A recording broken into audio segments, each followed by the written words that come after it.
Saudara, mari kita belajar firman Tuhan pada malam hari ini. Ya, hidup yang bertumbuh. Mari kita lihat Alkitab kita di dalam Injil Yohanes pasal yang ke-10. Ya. Tuhan Yesus datang supaya kita mempunyai hidup dan mempunyainya dalam segala kelimpahan. Itulah tujuan hidup. Tuhan menciptakan kita bukan hidup di dalam satu kesengsaraan yang menyedihkan, yang mengenaskan, yang senantiasa hidup dalam kekurangan, bukan begitu, saudara. Tetapi dalam Yohanes pasal yang ke-10 ayat yang ke-10b, ya, mari kita baca bersama-sama. Yohanes pasal yang ke-10 ayat yang 10. Pencuri datang hanya untuk mencuri, membunuh dan membinasakan. Itulah kerjaannya iblis. Ya, membunuh dan membinasakan dan dibawa masuk ke neraka. Itu kerjaannya iblis. Tetapi aku datang supaya mereka mempunyai hidup dan mempunyai dalam segala kelimpahan. Yang kita garis bawahi bahwa Tuhan Yesus datang ke dunia untuk menyelamatkan kita. Pada waktu kita ini di dunia, kita mempunyai hidup, ya. Bahkan kita juga mempunyai hidup yang kekal. Ya.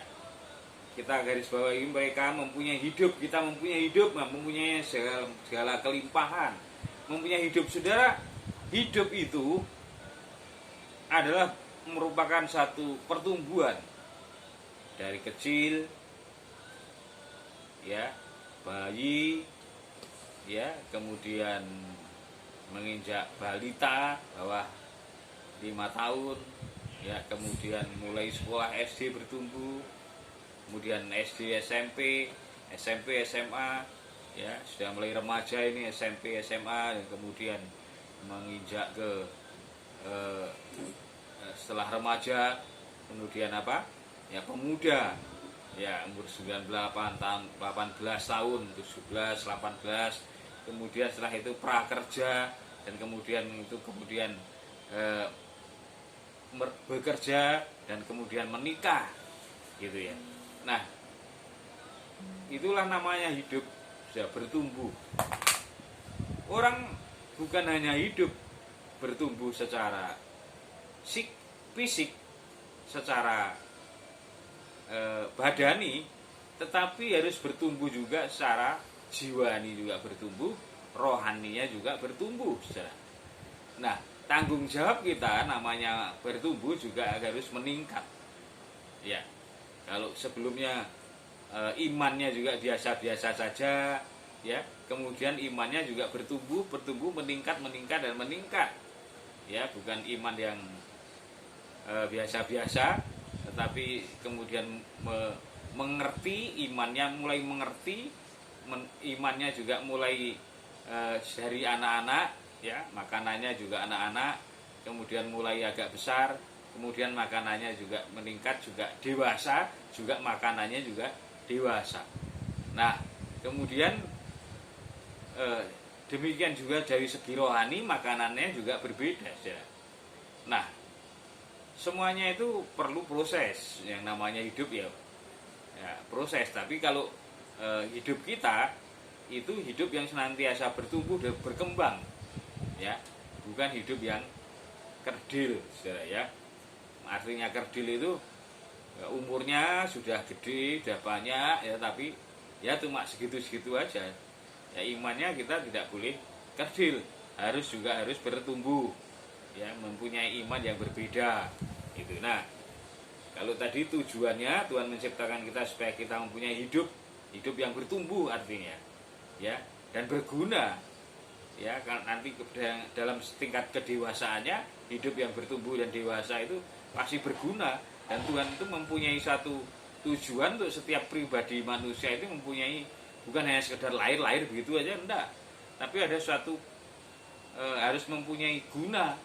Jadi kalau manusia aja menciptakan sesuatu barang, ya, menciptakan kipas angin supaya dingin, ya, ya, ya AC supaya dingin, menciptakan HP, handphone, gitu, supaya bisa komunikasi. Nah itu ada tujuan. Tuhan juga menciptakan manusia juga mempunyai satu tujuan. Saya tidak ngerti apakah sudah tahu destinenya Tuhan di dalam hidup saudara masing-masing, sudah ngerti apa belum saudara, tapi yang jelas harus saudara sadari bahwa kita manusia diciptakan itu dengan satu tujuan. Nah, saudara, nah untuk mencapai itu perlu adanya satu proses, yaitu proses tentang tindakan iman, saudara ya. Perlu adanya satu tindakan iman untuk kita melakukan itu. Nah, jadi iman kita ini sudah punya iman, sudah percaya kepada Tuhan Yesus, itu kita sudah punya iman, percaya kepada Tuhan Yesus, ya. Dan kita lihat di dalam Yakobus pasal yang kedua ayat yang ke-17. Yakobus pasal yang kedua ayat yang ke-17, bahwa pada hakikatnya iman itu kalau tanpa perbuatan adalah mati, ya. Tanpa perbuatan adalah mati, ya. Iman Yakobus itu setelah Ibrani, ya, setelah Ibrani Yakobus. Mari kita lihat, ya, Yakobus pasal yang kedua. Yakobus itu di dalam setelah Ibrani, ya. Mari kita lihat bersama-sama.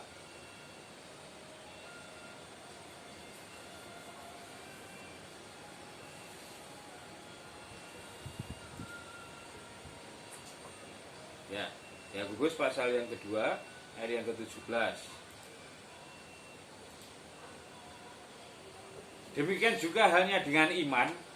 Jika iman itu tidak disertai perbuatan, maka iman itu pada hakikatnya adalah mati. Ya. Saudara, ini mempunyai satu pengertian, dua pengertian. Yang pertama adalah iman harus berbuat. Saudara mempunyai iman kepada Tuhan Yesus, saudara mesti harus berbuat. Artinya berbuat, melakukan kehendak-kehendaknya Tuhan Yesus, ya. Arti yang pertama. Yang kita bahas adalah arti yang kedua. Arti yang kedua adalah iman yang ada di dalam Ibrani. Mari kita lihat Ibrani, ya. Mundur sedikit. Ibrani pasal yang ke-11. Ibrani pasal yang ke-11. Ibrani pasal yang ke-11 ayat yang pertama, mulai ayat yang pertama. Ya. Iman adalah dasar dari segala sesuatu yang kita harapkan dan bukti dari segala sesuatu yang tidak kita lihat. Gampang untuk mengertinya, tidak usah kita terlalu sulit-sulit sudah untuk membahasnya, ya. Dari bahasa yang kita gampang saja mengerti. Iman adalah dasar dari segala sesuatu yang kita harapkan dan bukti dari segala sesuatu yang tidak kita lihat, ya. Kita mempunyai iman, kita mempunyai satu pengharapan dan bukti dari segala sesuatu yang tidak kita lihat. Jadi meskipun kita tidak melihat, kita percaya. Jadi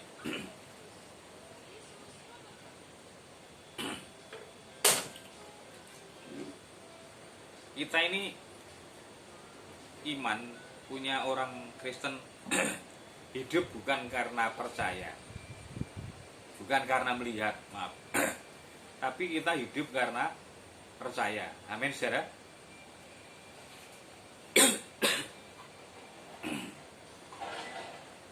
Jadi kita hidup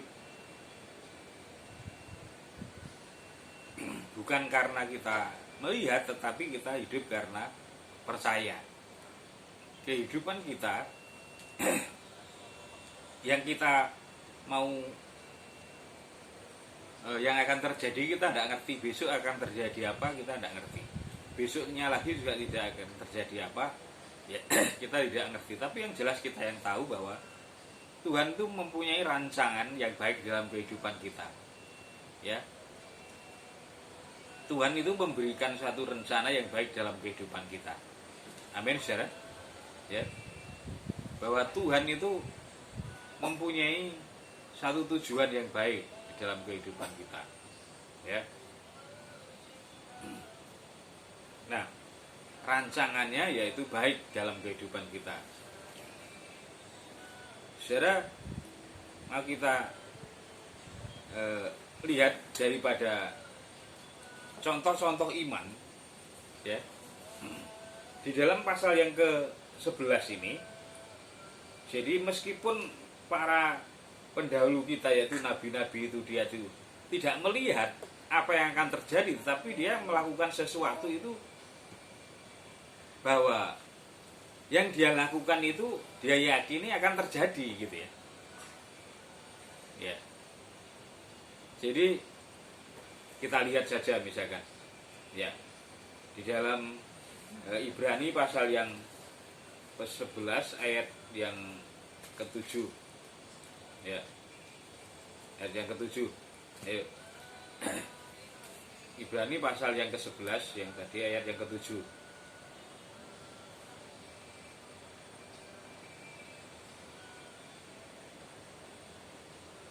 Karena iman, maka Nuh dengan petunjuk Allah tentang sesuatu yang belum kelihatan, dengan taat mempersiapkan bahtera untuk menyelamatkan keluarganya. Dan karena iman itu ia menghukum dunia, dan ia ditentukannya untuk menerima kebenaran sesuai dengan imannya. Nah, itulah Nuh. Nuh membangun satu bahtera di mana dia berada di atas gunung, ya. Dengan imannya bahwa dia percaya sesuai dengan apa yang Tuhan katakan kepada dia, ya, bahwa akan terjadi satu penghukuman. Nuh ya di lockdown pada waktu itu sekitar berapa tahun gitu ya, berapa. Nah, kemudian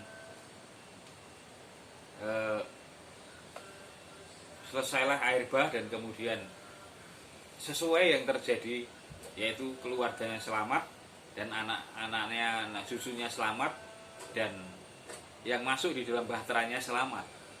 Nah, kemudian yang berikutnya yaitu Abraham. Abraham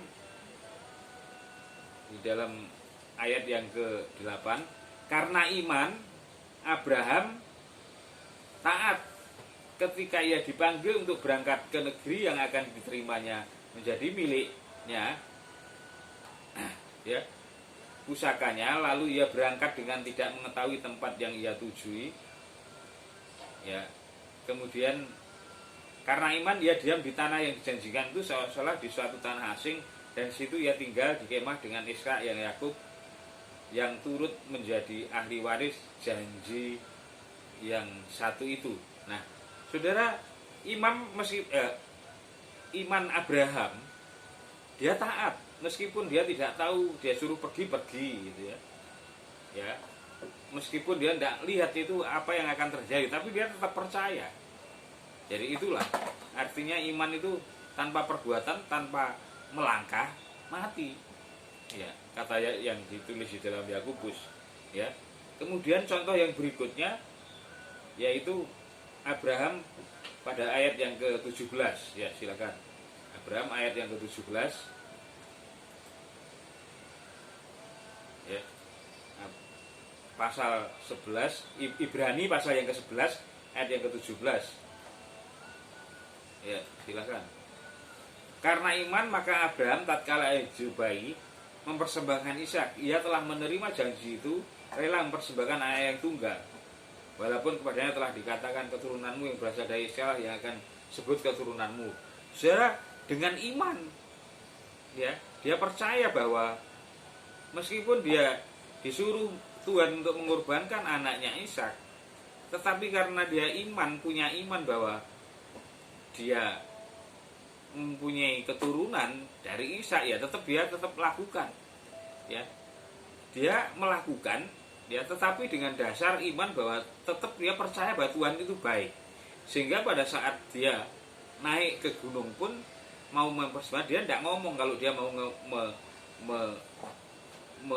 mempersembahkan Ishak, Dia katakan waktu ditanya waktu masih di bawah gunung, Ishak tanya, "Bapak mana dombanya?" Ya. Ini sudah ada kayu, sudah ada api. Mana dombanya yang mau dipersembahkan?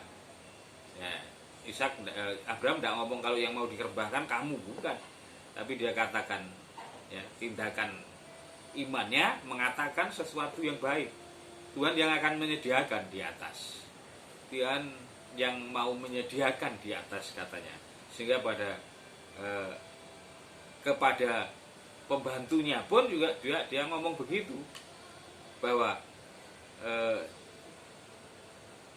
kamu tunggu di sini ya, beberapa waktu nanti saya dan Ishak nanti akan balik lagi ke sini gitu. Dia tidak ngomong kalau dia mau mengorbankan Ishak gitu, enggak. Tetapi dia dalam hatinya, saya percaya itu bahwa yang Tuhan memang yang disuruh itu Ishak untuk dikorbankan. Tetapi dia tidak ngomong itu, ya, karena dia tahu bahwa janji Tuhan yang menjadi anak keturunannya yang banyak itu ya melalui Ishak. Nah, jadi yang pertama yang kita mesti perhatikan bahwa iman itu harus bertindak. Yang kedua, setelah tindakan, omongan kita ya itu harus sesuai dengan yang kita tindakan, yang kita lakukan gitu ya maksudnya. Jadi omongan kita harus mendukung daripada tindakan-tindakan kita ini. Harus ngomong-ngomong yang positif, jangan ngomong-ngomong yang negatif, jangan ngomong-ngomong kegagalan, ketidakberhasilan, tetapi ngomong yang positif ya.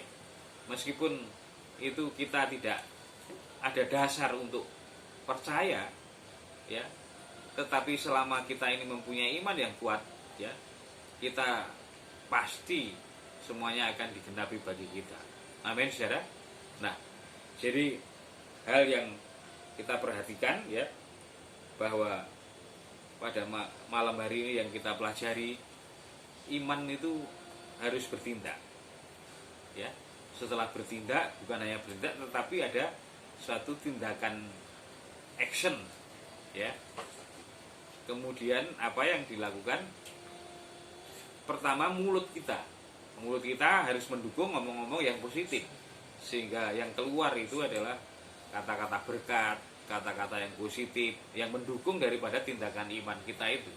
Dan saya percaya semua janji-janji Tuhan itu digenapi dalam hidupmu. Apapun yang saya sekarang ini saudara cita-citakan, apa yang menjadi tujuanmu, lakukan dengan iman, dengan bertindak. Ya memang itu mungkin tidak langsung, tapi semuanya itu ada tahapan-tahapannya. Yang terpenting adalah saudara bertindak. Saudara, ada suatu ilustrasi cerita yang menarik, yaitu tentang burung Raja Wali.